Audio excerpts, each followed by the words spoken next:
Hello students, welcome to the online teaching schedule of microprocessor subject. So today we will start our first unit of microprocessor. So the first unit name is 8086 16-bit microprocessor. So before proceeding to the topic of microprocessor, we have to see what is basically a processor. The basic term or the fundamental term is processor. The processor is a unit in a computer system which processes the input which it receives from the user. Whatever the user provides the input, it uses it as an input and gives a appropriate output according to the calculations performed. The output is also called as result. So processor is a intermediate unit. It is a mediator between the input and the output we get. As the name suggests, processor means it works on the process. What process has to be done? That's why it is called as processor. Processes the input, processes the required output, processes the logic. That's why it is called as processor. Different processors, as we all know, are Intel processor, Intel Pentium processors, AMD processors, Athlon processors. So various processors are available in the market. So the first question arises, why we need a processor in a computer system? Why the computer system has been so popular in the world that the overall world or the overall world's work is done on computers. So the main entity behind it is processor. The processors are becoming faster and faster. The processing speed is increasing. What the normal user wants is the speed of execution. That is, its work must be completed in a very short time period. This is the expectation of a normal user. Whatever the task has been assigned to the computer, it should process it as fast as it can. So this is the processor. So now coming to the microprocessor, we are studying microprocessor. Now as you all know or you have been studied in the previous semesters, there are different types of computers available. You have seen the generations of computer. So different types of computer available today are mainframe computers, supercomputers, mini computers and microcomputers. Now what is mini computer? Mini computer is nothing but our mobile phone. Example of it is a mobile phone. On mobiles we can perform lot of processing in today's world. Mainframe computers are used for high-end tasks like complicated calculations, space research, etc. Supercomputers are at the top level in which we can predict the data after 24 years after providing the input today. The supercomputers are very high end computers which a normal user cannot use. So what is the remaining part? The remaining part is our microcomputers. In the overall world in which lots of computers are installed in lots of companies, approximately 95% of computers in the overall world are of type microcomputers. So the processor which resides in this microcomputer is called as microprocessor. Are you getting? The processor which resides or which is present inside a microcomputer is called as microprocessor. So this microprocessor will process all the given data provided by the user and give its appropriate output on the screen or on the display device. So what we are studying is microprocessor. Why it is called as microprocessor? I have just explained it.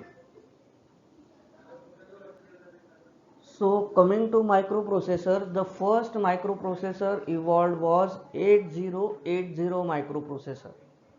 8080, 8085, 8086, 80186, 286, 386, these are all IC numbers. Microprocessor is nothing but a single chip which is present inside the computer system, inside the CPU. So the first microprocessor evolved was 8080. It was a 4-bit microprocessor. 4-bit microprocessor means it can process up to 4 bits of data. Whatever the microprocessor will perform, it will perform it in the form of binary bits. That is, it will process the input and give the appropriate result. Whatever it performs or whatever it does, it is done in the form of bits, binary bits. We have only two available binary bits in computer system, that is 0 and 1.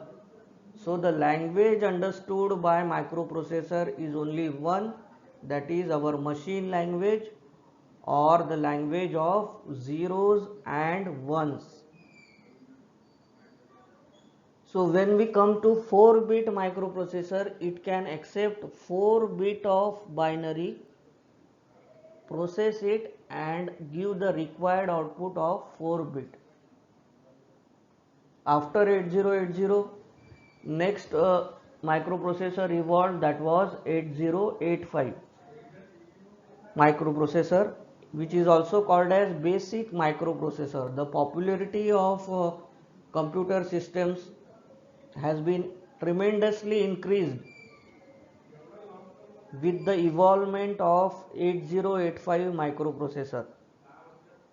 So 8085 microprocessor, also called as basic microprocessor, was capable to perform processing of 8 bit of data. 8080 was able to process 4 bit of data. 8085 was capable to process 8 bit of data. After the change in the technology or due to advancement in the technology, a new microprocessor was evolved. That processor after 8085 is called as 8086 advanced microprocessor. The IC number was 8086, which has some updated features than 8085. So 8085 was capable to process 8 bit of data. That's why it was called a 8-bit microprocessor. Now our 8086 microprocessor is capable to handle and process and execute 16 bit of data. The number of bits are increasing.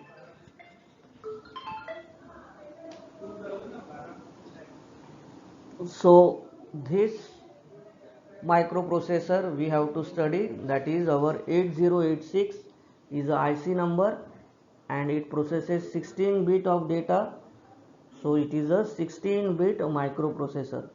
So coming to our first topic, that is silent features of 8086 microprocessor. Course outcome of our first unit is to analyze the functional block of 8086 microprocessor. So in this, the learning outcome includes block diagram of computer system and the silent features of 8086. Program outcomes are PO1, PO4, PO6 and PO7. So coming to the basic structure of microprocessor or a computer system. What is a microprocessor? Microprocessor is the central unit of computer system that performs arithmetic and logical operations. So this definition is self-explanatory. What is a microprocessor? It is a central unit of computer system that performs arithmetic and logical operations. Arithmetic operations means addition, multiplication, division, subtraction, modulus. These are all arithmetic operations. Logical means AND operation, OR operation, NOT operation, XOR operation. These are all logical operations. So a processor or a microprocessor can perform all these functions. So coming to basic block diagram of computer system, in which we have divided it into three main units. That is, first part is our input unit, second part is our CPU, and third is output unit. Input unit consists of input devices like keyboard, mouse, etc. So the input is given to the CPU. Now the CPU actually internally consists of three units, subdivided into three units. ALU stands for arithmetic and logic unit, control unit and memory unit. So the CPU actually comprises of three subsections, that is a ALU section is here called as unit, ALU unit, control unit and memory. ALU will handle all the arithmetic and logical operations. Control unit will control the memory related and output related operations, and memory unit is used to store or to reflect the data which we have used for processing. The output unit consists of display devices such as screen, monitor, printer, etc. So this is the basic block diagram of computer. Where is our microprocessor? Microprocessor is in the second part, that is our CPU, which consists of ALU, control and memory. So these three main units comprises of a microprocessor. So the explanation: CPU consists of ALU, control registers and registers. It consists of memory, input output interfaces. Input output interface means connections or communicating paths. So input output communication path with the help of buses we can perform. So three types of buses are provided: address bus. Address is related to the memory, so it will carry the address of the memory location. Data bus will carry data on it. Whatever the memory location which is present in the memory, it contains somewhat data. Memory location will contain data. There are thousands and thousands of memory location. Each memory location will either be empty or it will contain data. Address is always of 16-bit in 8086 microprocessor.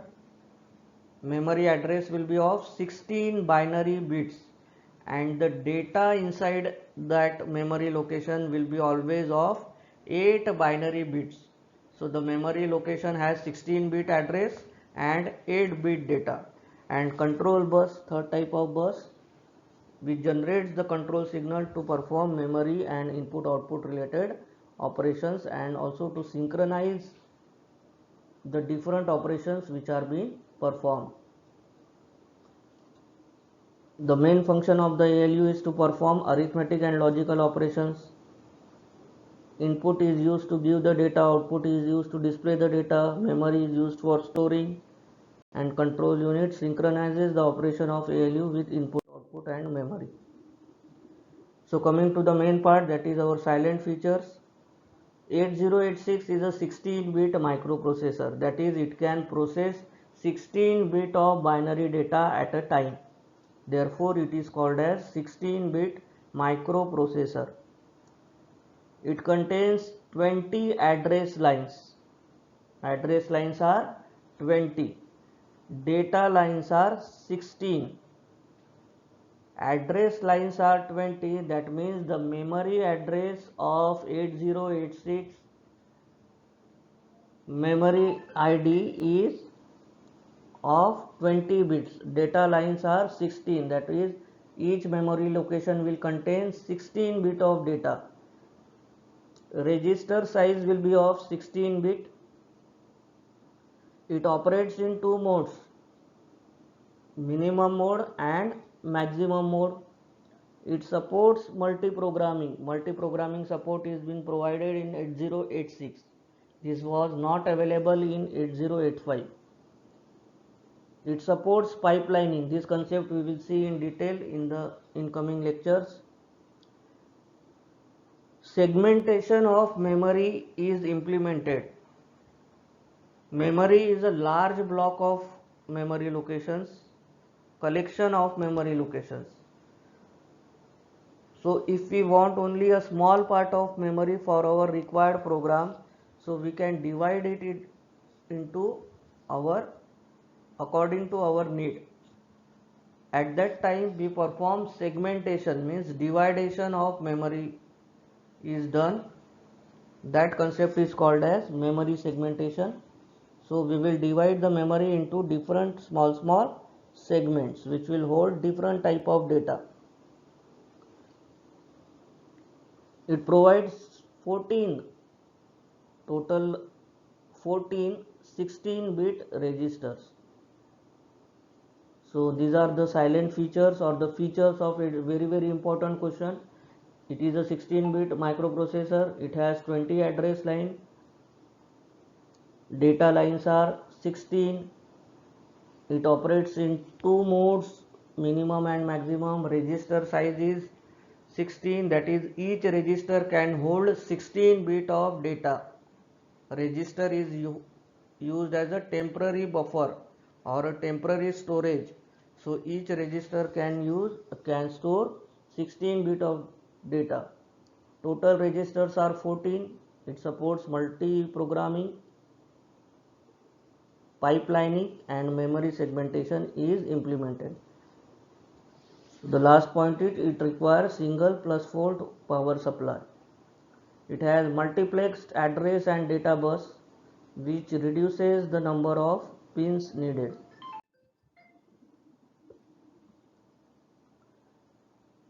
So MSBT related questions are: draw block diagram of a computer, in which you have to draw that 3 units: input unit, CPU and output unit, and features of 80. This is the most important question which is frequently asked in all the MSBT exams. So what we have learned today is block diagram of computer system and features of 8086 microprocessor. So thanks for watching the video lecture. In the next part we will see about the architecture of 8086 microprocessor. Thank you.